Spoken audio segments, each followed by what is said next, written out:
শপত লওঁ যে মই ৰাষ্ট্ৰৰ একতা, অখণ্ডতা আৰু সুৰক্ষা অটুট ৰাখিবলৈ নিজকে সমৰ্পিত কৰিম আৰু দেশবাসীসকলৰ মাজত এই বাণী প্ৰচাৰ কৰিবলৈ যথাসাধ্য প্ৰয়াস কৰিম।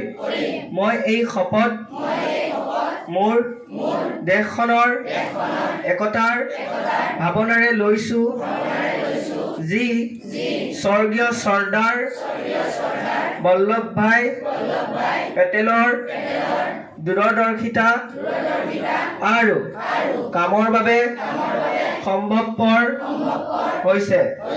মই পুনৰ সৰ্বান্তকৰণে সংকল্পবদ্ধ হওঁ যে দেশৰ আভ্যন্তৰীণ নিৰাপত্তা সুনিশ্চিত কৰাৰ বাবেও নিজৰ অৱদান আগবঢ়াম।